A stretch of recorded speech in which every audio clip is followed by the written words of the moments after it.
Dear students, मैं ज्योति Saxena MS college Bikaner से।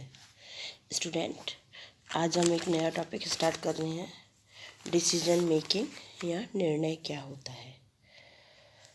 बच्चों, हार्वर्ड साइमन ने यह कहा है कि निर्णय प्रशासन का हृदय होता है। निर्णय लेना इतना आसान नहीं होता जितना हम समझते हैं या दूसरों को लगता है। कई बार निर्णय लेना इतना कठिन होता है कि जो व्यक्ति निर्णय लेता है उसको ये लगता है कि निर्णय लेने की बजाय अगर वो तोप के गोले का सामना कर ले तो बहुत आसान होगा। एक व्यक्ति जब परिवार में या संगठन में रहता है तो उसे अपने दिन प्रतिदिन के जीवन में या अपने कार्यालय में बहुत सारे निर्णय लेने होते हैं। वास्तव में हमें पता ही नहीं चलता कि हमने कब निर्णय ले लिया है। हर व्यक्ति अपनी लिंग, वंश, परिवार, आयु, भूमिका और दायित्वों के अनुसार निर्णय लेता है। टेरी ने कहा है, प्रशासकों का जीवन ही निर्णय लेना है। कुछ लोग निर्णय के परिणामों से इतना डर जाते हैं और कुछ लोगों को इतना भरोसा नहीं होता, वो दूसरों पर विश्वास नहीं करते। जब ये बातें होती हैं तो निर्णय लेने में बहुत कठिनाइयाँ होती हैं। पीटर ड्रकर ने ये कहा है, प्रबंधन जो कुछ भी करता है वो निर्णयों के द्वारा ही करता है। निर्णय का अर्थ है बहुत सारे विकल्पों में से किसी एक विकल्प को चुनना निर्णय कहलाता है। शब्दकोश में कहा जाता है, किसी भी कार्य के बारे में जब हम अपने मन को निश्चित करते हैं तो वो निर्णय होता है। बर्नार्ड ने कहा है, निर्णय विकल्पों को सीमित करने की तकनीक होती है। अब इन बातों डेफिनेशन से ये पता चल रहा है कि निर्णय की अपनी कुछ विशेषताएं होती हैं। वो इस प्रकार से हैं, संगठन के हर स्तर पर हर कर्मचारी के द्वारा निर्णय लिया जाता है। कई बार ये होता है कि कुछ कर्मचारी गंभीर बात पर अपना निर्णय करते हैं और कुछ साधारण बातों पर। ये सारे कार्य संगठन पर ही निर्भर करते हैं। नियंत्रण एक लगातार चलने वाली प्रक्रिया है, क्योंकि पूर्व जो भी डिसीजन लिए जाते हैं वो आज के निर्णयों की आधारशिला बन जाते हैं। निर्णय किसी न किसी विषय से संबंधित होता है।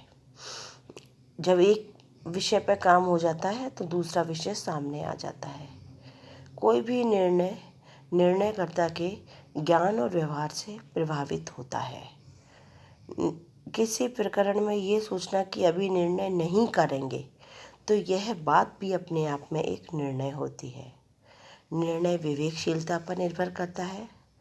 ये अपने आप में साध्य तक पहुंचने का एक साधन होता है।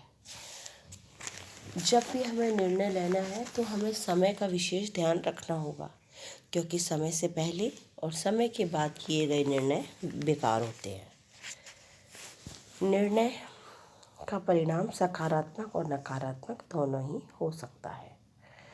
निर्णय वास्तविकता से मिलते हैं, इसमें मूल्यांकन और विश्लेषण शामिल होते हैं। संसाधन, मानसिकता और संगठन के दूसरे चरण भी निर्णय को प्रभावित करते हैं। निर्णय की कुछ विशेषताओं के आधार पर ही हम कह सकते हैं कि निर्णय के कुछ सिद्धांत होते हैं, जैसे ये वैधानिक होते हैं, नियम कानूनों के दायरे में किए जाते हैं, ये किसी न किसी उद्देश्य के लिए किए जाते हैं, सही समय पर किए जाते हैं, निर्णय में पूर्णता होनी चाहिए। अब जब भी कर्मचारी कोई निर्णय ले तो उससे संबंधित सारे विषयों पर विचार विमर्श कर लेना चाहिए। निर्णय व्यवहारिक होने चाहिए, लाभ के लिए होने चाहिए, गतिशील होने चाहिए, तार्किक होने चाहिए। निर्णय पर सामाजिक और आर्थिक कारण का भी बहुत ज़्यादा प्रभाव पड़ता है। निर्णय प्रतिक्रियाओं का अनुमान लगाकर होने चाहिए, क्योंकि जब भी कोई व्यक्ति निर्णय लेता है तो दूसरे व्यक्ति उस पर प्रतिक्रियाएं जरूर करते हैं। निर्णय के लिए अच्छे विकल्प को चुनना भी बहुत ज़रूरी होता है। निर्णय में सीमाओं का ज्ञान होना चाहिए। किसी भी संगठन की एक अपने संसाधन होती है, एक दायरा होता है जिसके अंदर वो कार्य करता है। जब उसे निर्णय को क्रियान्वित करे तो ये संतुष्ट हो जाए और ये जान ले कि निर्णय अपने आप में संपूर्ण और है या नहीं, यानी परिस्थिति और सीमा संगठन और व्यक्तियों से जुड़ा हुआ है या नहीं। निर्णय 3 परिस्थितियों में लिया जाता है: पर्यवेक्षकों से आदेश मिलने पर, अधीनस्थों द्वारा निर्णय न लेने पर और संबंधित अधिकारी की प्रेरणा से। पहला है सुपरवाइजर के ऑर्डर मिलने पर। हर संगठन में उच्च और अधीनस्थ अधिकारियों का एक जाल होता है। निर्णय में जब उच्च अधिकारी के आदेश और निर्देश और सूचना मिलती है तब उसके क्रियान्विति के लिए अधीनस्थ निर्णय लेते हैं। इस निर्णय की सीमाओं को या अवसर को हम ख़त्म नहीं कर सकते हैं। अधीनस्थों द्वारा निर्णय ना लेने पर बर्नार्ड ने यह कहा है कि संगठन में कई बार अधीनस्थ निर्णय नहीं ले पाते। उनके क्षेत्राधिकार में दोहराव या टकराव चालू हो जाता है तो फिर उच्च अधिकारी के द्वारा निर्णय लिया जाता है। संबंधित अधिकारी की प्रेरणा से कई बार संगठन में जो कर्मचारी काम कर रहा है वो ना तो उच्च अधिकारी के द्वारा निर्णय कहने से निर्णय लेता है, ना खुद लेता है, बल्कि दूसरे अधिकारियों को देखा देखी अपने समस्तरीय अधिकारी की प्रेरणा से वो कई बार निर्णय ले लेता है। निर्णय के कुछ प्रकार होते हैं।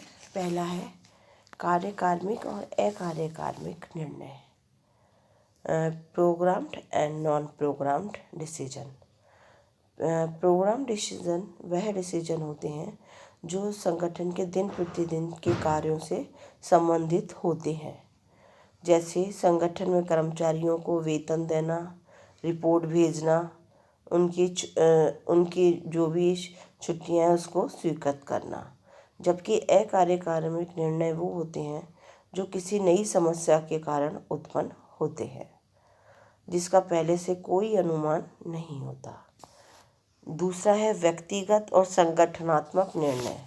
चेस्टर बर्नार्ड ने कहा है, व्यक्तिगत निर्णय वो होते हैं जिसमें किसी का हस्तक्षेप नहीं होता और इनको प्रत्यायोजित भी नहीं कर सकते, जबकि संगठन के निर्णय वो होते हैं जो अधिकारी द्वारा लिए जाते हैं और उनका प्रत्यायोजन भी हो सकता है।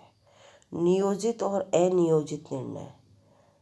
क्लियंस ने कहा है कि जो निर्णय तथ्यों पर आधारित होते हैं, वैज्ञानिक होते हैं, वो नियोजित निर्णय होते हैं, जबकि अनियोजित निर्णय वो होते हैं जो अवसर आने पर लिए जाते हैं। नीति, प्रशासनिक और कार्यकारी निर्णय। अर्नेस्ट डेल ने कहा है, प्रशासन में 3 तरह के निर्णय होते हैं। संगठन में उच्च स्तर के लिए जाने वाले निर्णय, वित्तीय व्यवस्था, विपणन, ये सारे निर्णय नीतिगत निर्णय होते हैं।